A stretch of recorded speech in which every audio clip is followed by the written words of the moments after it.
I had experienced a really painful mental health crisis, actually. Every day felt just like the most horrendous suffering, and I was isolated within this pain. The only thing that I could do which would help me feel better, which was like a coping mechanism, was to go for a run, come back, sit and stretch. As I look back now, starting doing that from the age of 19 and doing it for a good 2 decades, every day was actually my practice that I developed. And I remember making these 2 folders on this ancient Mac laptop were art and friendship. Those art and friendship will be my guiding lights. Meditation to me is just simply taking the time to notice what you're doing or to notice what's happening in your experience.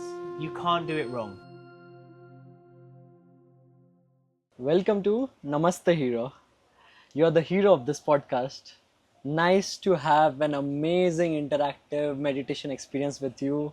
Guys, I'm telling you, it was like wonderful, something creative, something that I've never ever done in my life. So here you go.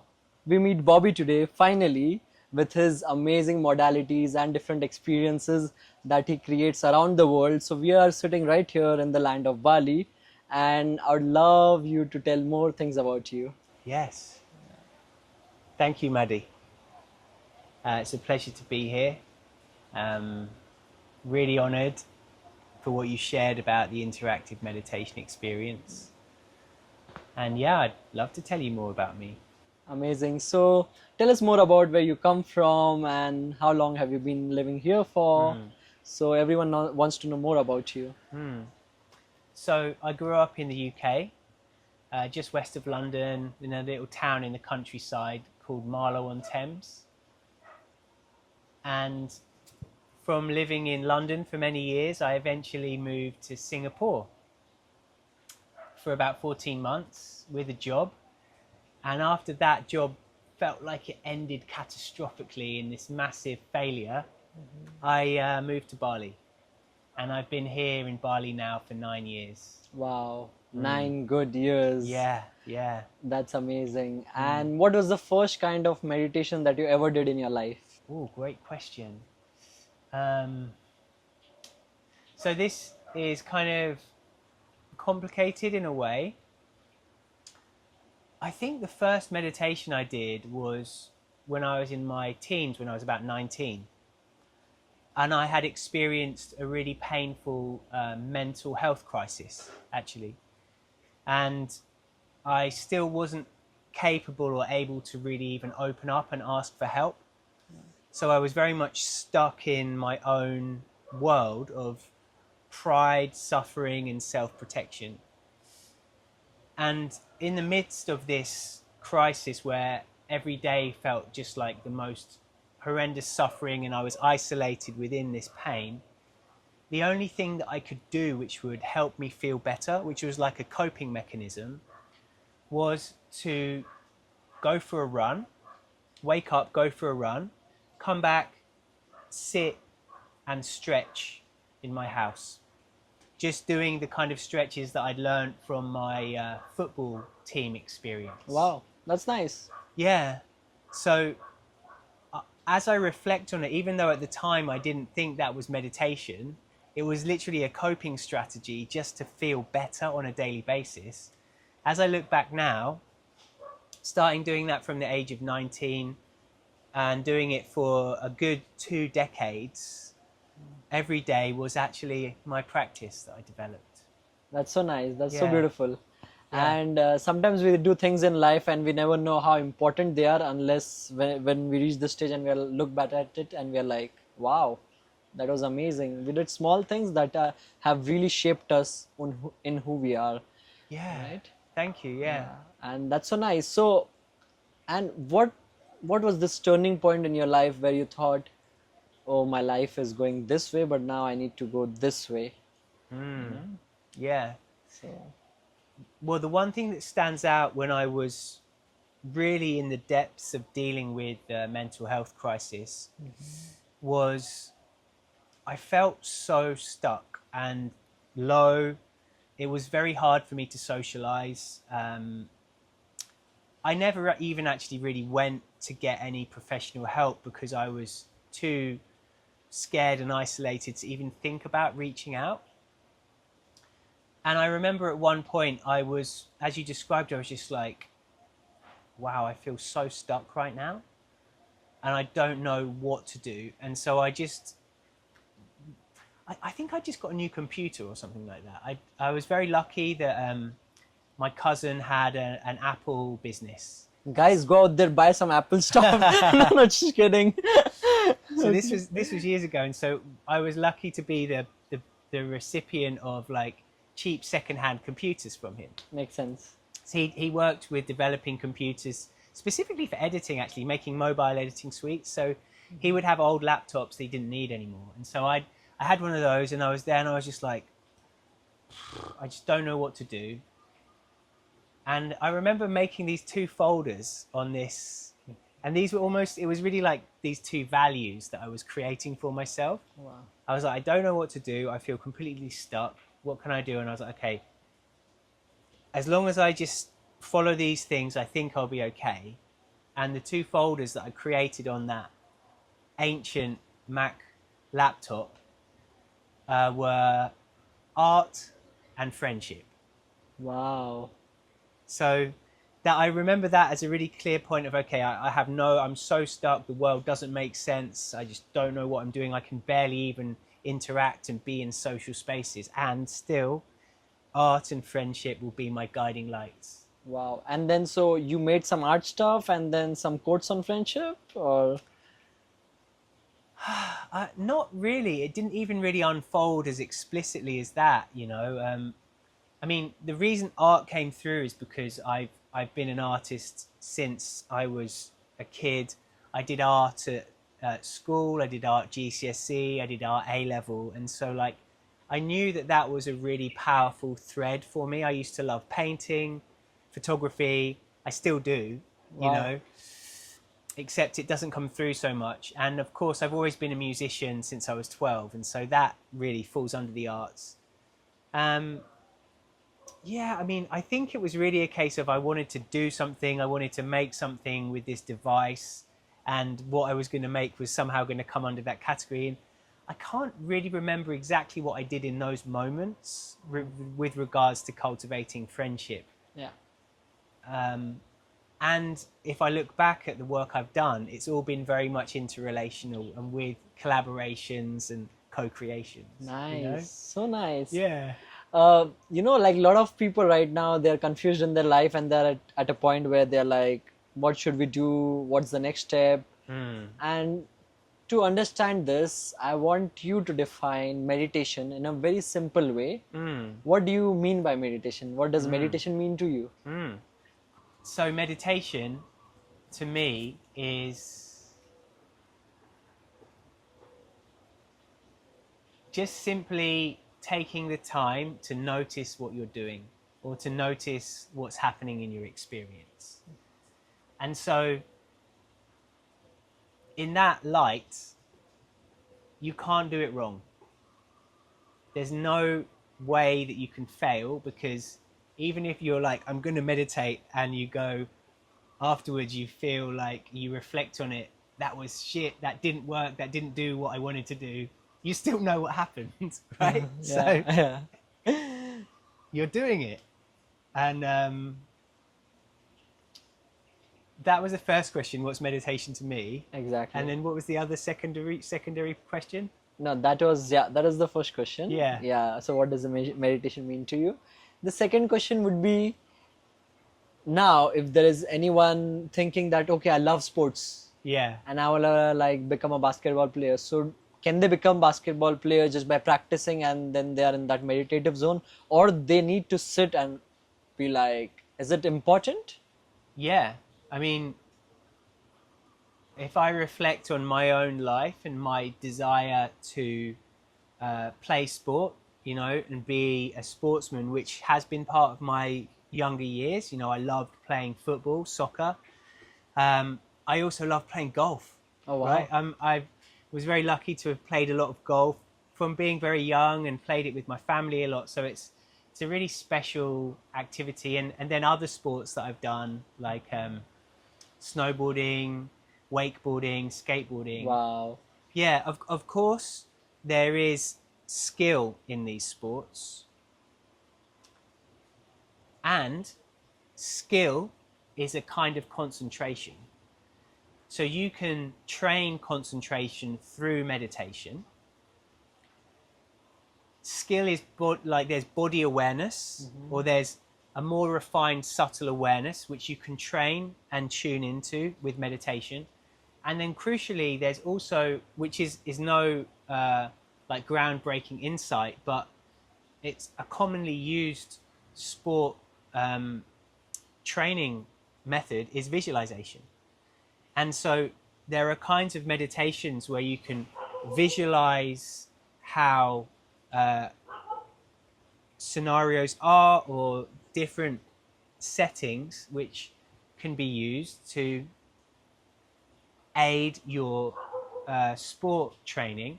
And just coming up off the top of my head, like you might be physically exhausted from training, so you can't actually practice that thing. But if you can sit and visualize it, you can still do that. And that's not even mentioning the emotional side of sport. Of course, once sport gets serious, it gets commercial, and there's money involved, then there's a lot of emotion involved, there's a lot of pressure. And so meditation can help you be aware and present in your emotional landscape, so that you can regulate yourself to be able to perform these, what might be a relatively simple action, say for instance for golf, repeatedly and well under pressure. So all of those, I think that was 4 areas that I outlined, can be very effectively worked with in meditation. Wow, Yeah. thank you so much. It's a very great insight actually. And talking about co-create, Yeah. this is a baby, this is a child that you made very beautifully, and I had the chance to experience this. Wow, like to me, I was like, okay, let's see what's gonna happen. And we are all there, we are a bunch of people, and then you give us the mic and say, tell the words that you like. And then we started telling the words. First of all, there were guidance by you that we had to talk about those words specifically, and then we told. And the second round was basically to talk out loud our word that we really love, and that came out so nicely. It was smile, shine, growth, and then we made a song out of it, which is insane because these are some good, amazing, positive affirmations, nice words that you can use in your life. And then if you use your voice to make it into a song, which I do like a rapper, and he sings like a singer, like the perfect singer, which was great to experience. I really feel the different kind of brain waves were getting activated, and of course like new neural systems. And then of course I'm learning so much from it, and being into this meditative zone without even thinking that what others will think. So it was so wonderful actually. Thank you. How did this come up to you, and like where did you think about all of this? How did you start all of this? Wow, thank you. So Co-Create Live, I consider it to be sort of like the latest evolution of pretty much my whole life of being an artist, right? I'll just break down 2 or 3 main steps. So, of course, we've got the art and friendship piece that I shared about earlier. And as I felt like I was healing from my situation, which took a good decade before I really felt like I could go out and get a job and be like a normal person, I started meeting friends, and we started collaborating. My dear friends Sam and Fran, we created or we formed a creative collective called Looking Sound. And so this was really about working with music and visuals, so doing audio visual work. And one day I became very interested in looking at how we could make audio visuals in a more analog way.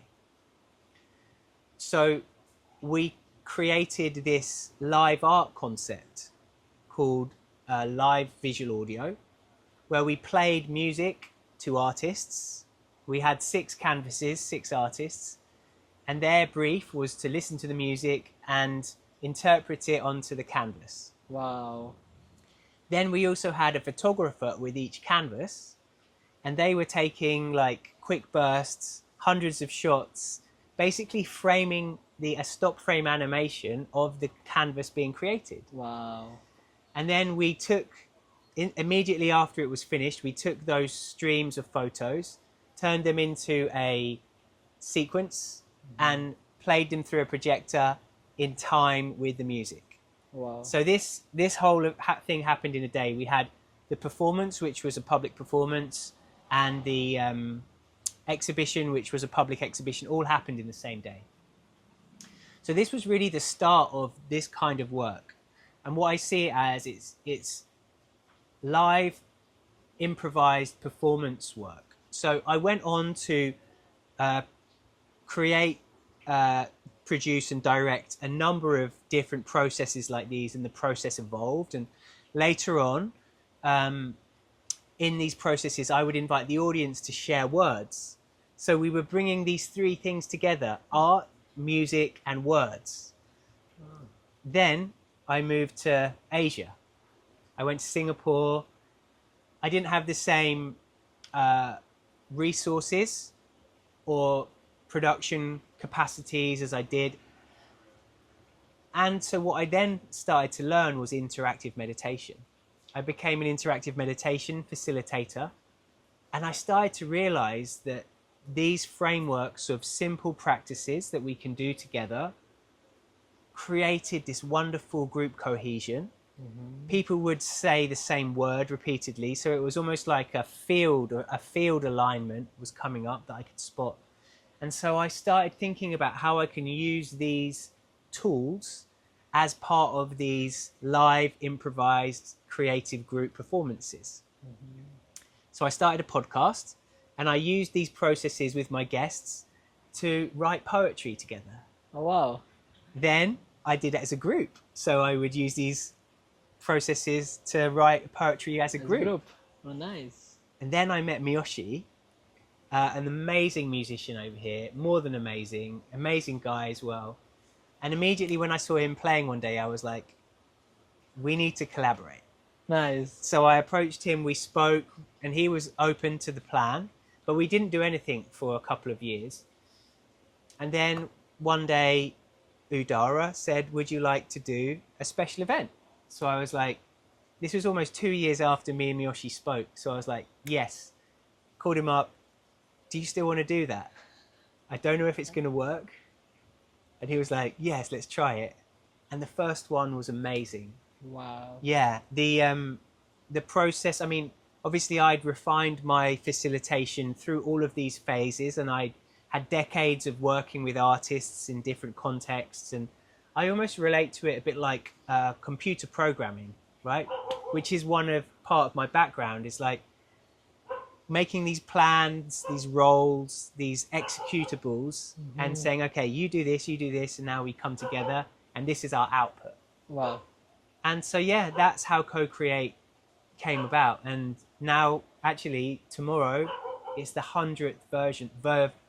Tomorrow, it's the 100th event, Co-Create event. So, Wow. yeah. Congratulations to you. Thank you. You rock. And Yes. I think this is super amazing, because guys who are out there right now, what happens in this world is someone is a talented artist and they think that they want to do something by themselves. But a thought like you, which wants to co-create and who wants to bring people together in a group, in a community, I think it's wonderful. So anyone who's out there and who really want to grow on a bigger scale, do something for greater good, they should collaborate, co-create, and make experiences like these. And imagine 100th, like it's just making the impact go bigger and bigger in a very fun and meditative way. Yeah. Nice. Wow. So what have you understood by this 99 experience? Of course, I was the one experiencing 99th. Yeah. I love it because 9 is my lucky number. And I want to understand what are some key points that you took away from all of this? And did you like refine it over the time, or like now you have a set of pattern that you just like flow through it? I think once we started doing it, I was quite clear of the basic tools that we used, that they work. And I also had a very good understanding about when facilitating with a group, actually, in a way, as long as the container is there and people are clear about what to do, the group will self-regulate. So partly what I did at the beginning was I just did less. When things would come up or unexpected things would come up, I would just let it unfold and observe. And amazingly, things would always just kind of like come through, or they would end up being how they were meant to be. Yeah. So I think it's interesting. So like, even though I'm very structured, I have a very clear process, try to do it in a specific timing, I also let things evolve without me trying to intervene too much. I love this. I really love this because that's who we are. And right now we are recording this podcast. It's so raw, authentic. That's the best part about it, you know? I really feel that that is how life should be, you know? Yeah. We should be so much open about it. And I'm super happy. I think that this is something that we have in common, which is really great. I want to know about, what does healing mean to you? Wow, that's a massive question.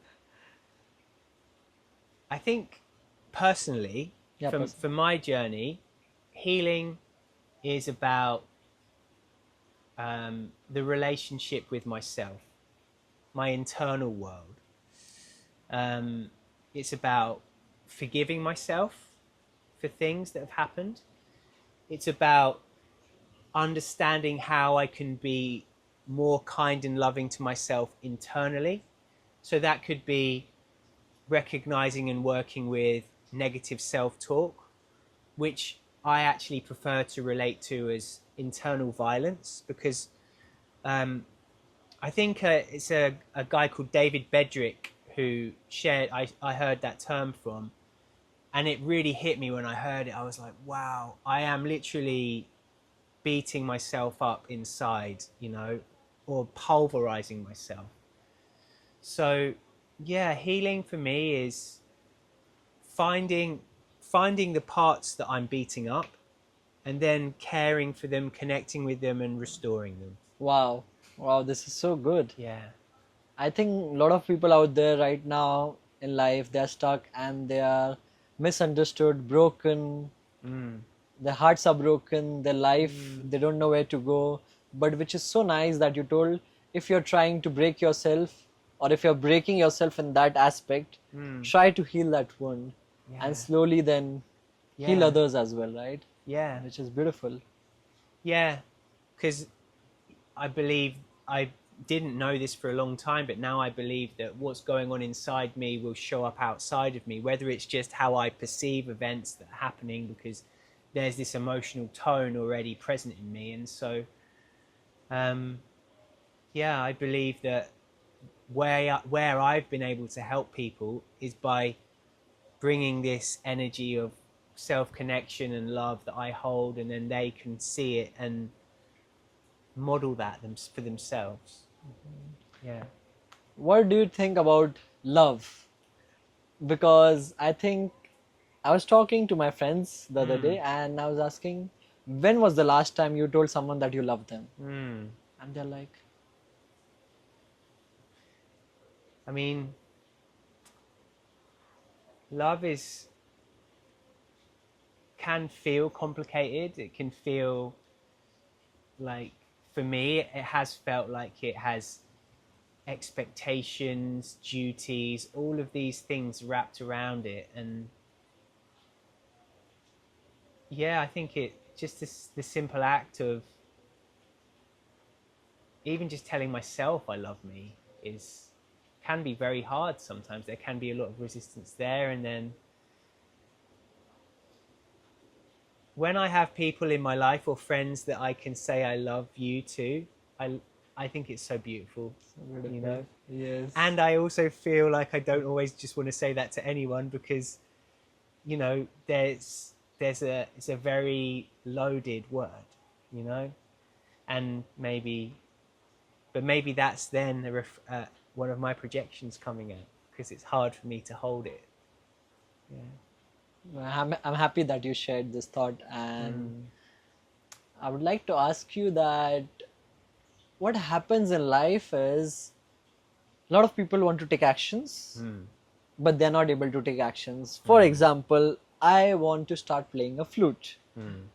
And yes, the excitement is there. I really want to do it. I buy this flute, and then it's a day I played the second, and then somehow, like the friction is more. And then I'm Mm. like, someone who's on that stage in their life, Mm. how can they really like step up and, make that possible? Wow, great question. How can someone who is feeling resistance to processing or taking actions towards one of their goals step up and take action towards their goals? Like, actually, right now, I don't know. So as I sit with it and just try and think, I think for me, the things that I've always taken action on have been driven by a real desire or a joy to do them, such that it's almost like compulsive. I have to do them, and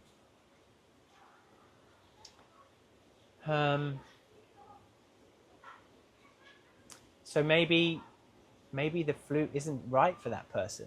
Maybe Wow. that's not what's really. And I know that there would be lots of other schools of thought that are like, no, discipline. You need to just commit and do a little bit every day, and you'll get there. So perhaps the actual way is somewhere in the middle of those two, whereby you can still use your flute, but find something to do with it that you feel really inspired or excited by. So maybe if it's, oh, I have to do these scales, then no. But if it's just like playing around with it, trying to make sad sounds with it, that might work. Wow, I love it. This is what I really love. Actually, the way I can sense this energy between us is you really have the depth, and you want to answer every question with so much clarity that it can really like go on to the people, and they can really like take it in their life. Thank you.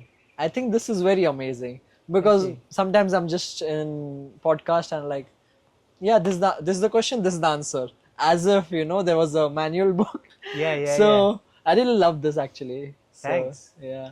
Yeah. And what do you think about Bali and this beautiful wonderland? You are sometimes in Ubud, you are sometimes near Udara, Mm. and maybe Canggu. I don't know. What are your thoughts about living? Which kind of place do you really love? And yeah, shed some light on that. Sure. So I love Bali in so many different ways and contexts.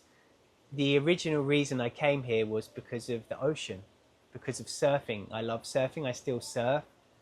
Actually, I just got some nice photos from a good wave I got this weekend. Wow.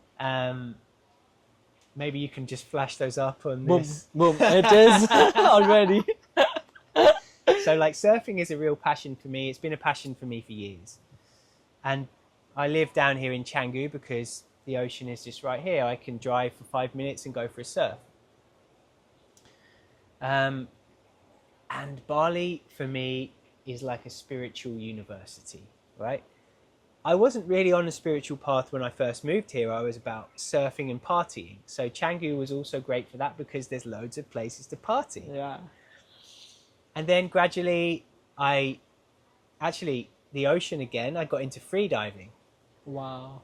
You can go to Ahmed, free dive in Ahmed. It's a really wonderful spot. You just walk off the beach, coral reefs, it's gorgeous ocean. So I got into free diving, and this opened my mind to the more wider world of spiritual disciplines that are here, such as breath work, yoga a little bit more.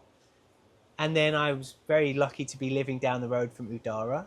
So I started coming to Udara to do Osho Kundalini meditations, to do ecstatic dance, yin yoga.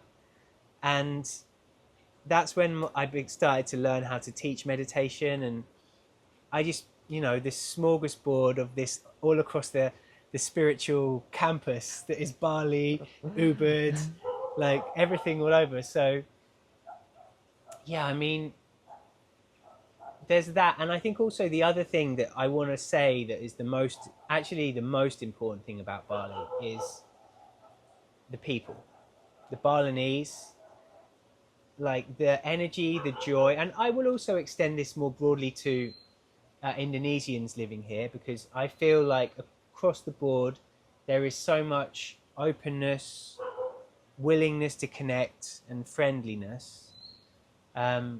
Like even back in the day when I first came here, I could just drive around on my bike, and in that short journey, a handful of people would smile at me. Smile, and that's so lovely. Yeah. And you don't get that anywhere else. So fundamentally, the people, and also the rich heritage of the Balinese, this spiritual grid that they hold with their traditions, the daily prayers and ceremonies and offerings that you see everywhere, really creates a pervasive and clear energy for me here that feels so nourishing, welcoming, and undoubtedly has been this wonderful foundation underneath this kind of spiritual university journey that I've been on. Exactly, right? That's so amazing. Yeah. Wow, and talking about that, this question comes to my mind. Who's your spiritual guru? Wow, great question. Who is my spiritual guru? So I've always enjoyed doing Joe Dispenza's meditations, or his recorded meditations, although I haven't ever really met or worked with him directly. My meditation teachers are a group called Buddhist Geeks. They're in the States. Vince and Emily Horn have been teachers of mine. Vince was my first interactive meditation teacher, and I trained with him for a year to become a facilitator. Ryan Oki is also another teacher that I've done many trainings with. So in a way, I would say they are, but I know that they wouldn't really want to be seen as my gurus. They would consider themselves to be teachers or facilitators. Yeah.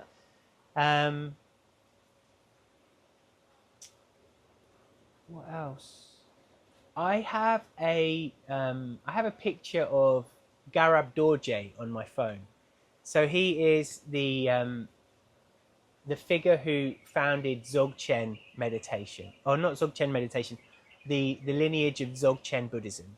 And so his story is he was one of the first humans to attain like full enlightenment, to the extent that he could ascend into rainbow mist.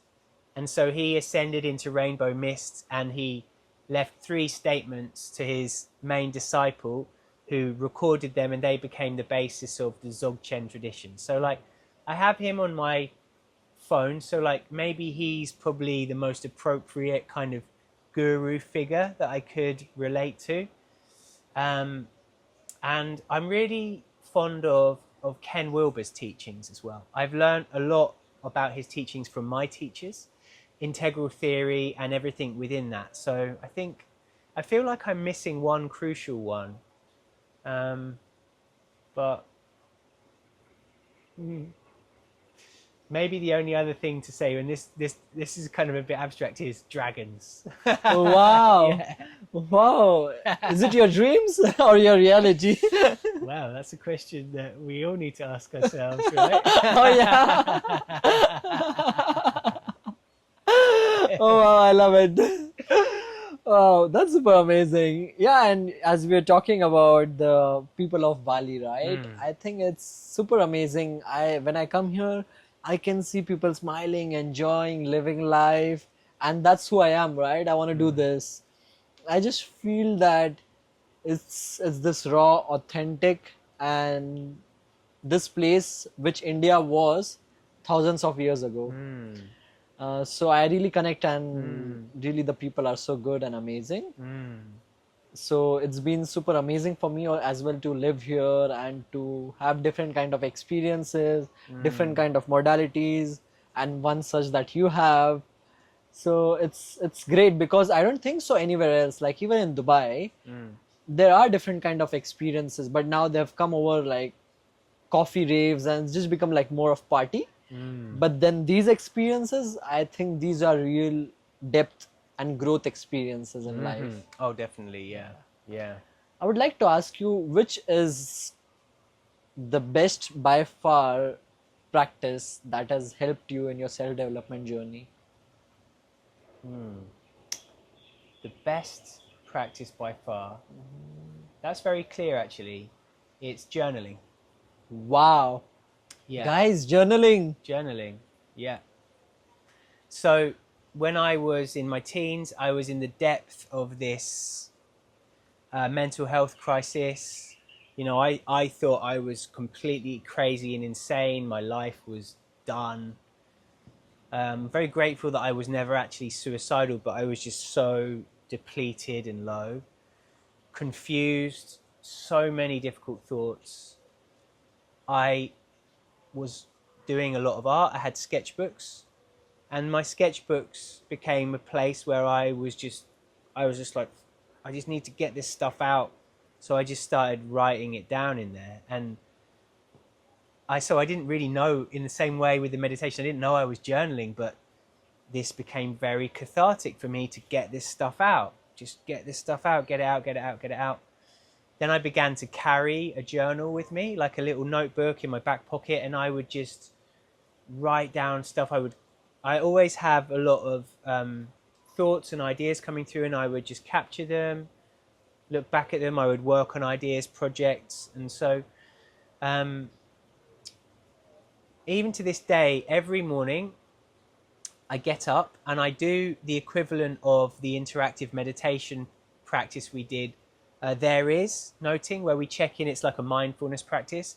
I get up and first thing I do every morning is I write date, there is ... and then I write down, focusing on my emotions and feelings, what's present in that day. And that helps me to continue to recognize, accept, and be with what's there. So those different forms of journaling have supported me throughout my entire journey. Wow, this Yeah. is so fascinating. I think people take these things as really not so important, which has to be the most important thing in your life, because journaling, look at this. If you start your day with journaling, writing down what do you really feel and really make the best of it in the day, and then over the time you multiply, I think it's the best thing you can ever do and improve Yeah. yourself with. Yeah. Because the fundamental thing about it is, in my situation, my brain was just full of suffering, of all these negative thought loops, and I was able to take stuff out. And also, what's significant is my journey has been about reconnecting with myself. And I believe fundamentally that is something that everyone can work on. And because I was so disconnected from myself, I didn't even know what was going on for me. So I had to get it out, write it down, and read it again to go, oh, that's what I'm dealing with. So this process of exporting and objectively reflecting on your inner world is really like, if we go back to what is meditation, paying attention to your experience. The only way I could pay attention to my experience back then was by writing it down. Wow, I love it. And the time right now, you said that you would write and then come back and then you would see a different perspective, right? And this is what I do. I have two books, I told you, right? Yeah. It's about the mind. And so what I do is I have these two books, and anytime I just open another pages, like random pages, and I read them. And every time, for example, sometimes I come across the same page, my perspective and the view is different. Yeah. And then I get a different aspect of it. But I think these books are really like people read the books and they keep them aside. But for me, I think if I have to have a book, it needs to be by my side until like what 30-50 years. So and then I really like embrace and integrate this like fully, then I can make the most of it. So Yeah, I that's- really appreciate that. I love that. I really respect that. Yeah, yeah. that's wonderful. And what about back in, you were staying in London, but of course there's no big nature, trees, and all of this, right? But Singapore, did it have like a lot of nature? No, not really. Um, so, I mean, I grew up outside of London, so I grew up in the countryside by the river in the woods. Oh, wow. So that's where my love of nature's come from. To answer your question, really that was one of the things I wanted to find when I was looking for a house there. I was like, I want a house that's got some trees that I can look at and got a nice aspect. Because a lot of Singapore is concrete and, you know, fancy skyscrapers, but they aren't trees. And some of them have trees growing in them now, but, you know, they're the really good ones. And so, you know, they're quite expensive. Yeah, so Singapore does have some parks. And it's a nicely laid out city, so it feels quite open, but then also being outside is very hot. So it's like, I mean, it's hot here in Bali, but I used to come to Bali on my breaks from Singapore to have a cool, refreshing climate. You know, you know what it's like. That's how much how much hotter it is there. Nice. Amazing. And so what's your message to the world out there, the people who are watching? What do you want to really tell them at this particular point of time in your life? My message to the world. My message to the world is don't be scared to try and understand yourself. Really take the time to go a little bit deeper into understanding yourself and then share that with others. And if you can do the understanding and sharing together with people, then it will be so beautiful. So just create connection to yourself and others whenever you can and use that as a basis to share your passion, whatever it is, with others. Wow, wow, very beautiful. I think this is what you have really done. You have understood yourself, and then now you're creating things with others and sharing it. I really love it and really appreciate of the person you are. Thank you so much. And I think little by little, as we each individuals can really change this world by co-creating, by creating a community, and really sharing and helping others around us. I think this is the best way to go about it. Thank you so much for being so awesome. And this is the end and the last part of podcast.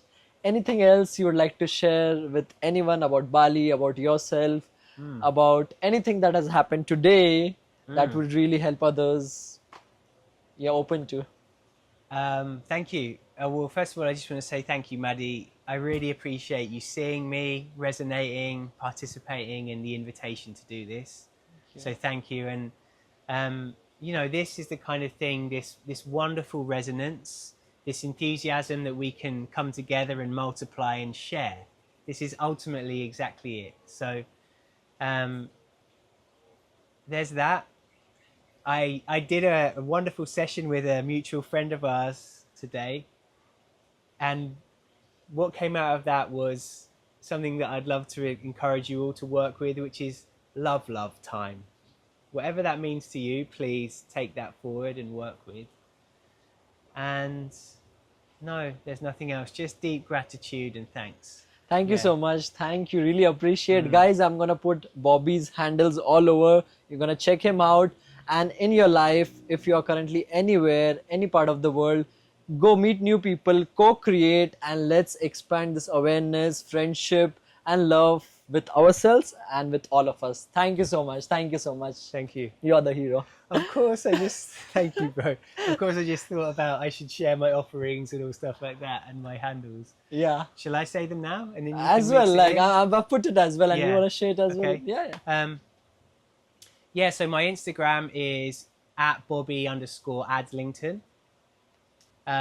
Yeah, feel free to reach out and connect with me. If you want to do a complimentary 30-minute session, you can just book into my calendar through that. So if there's anything that's come up here that you want to know more about, feel free to message me. Or if you'd like to sit and do some work or a session together, then just get in touch. I also work with online programs. So wherever you are in the world, if you think I can help you get somewhere that you need to, then you can connect with me and we can talk about how we can work together. So I hope to speak to you soon. Thank you. Thank you. Thank Thank you. you. Thank you.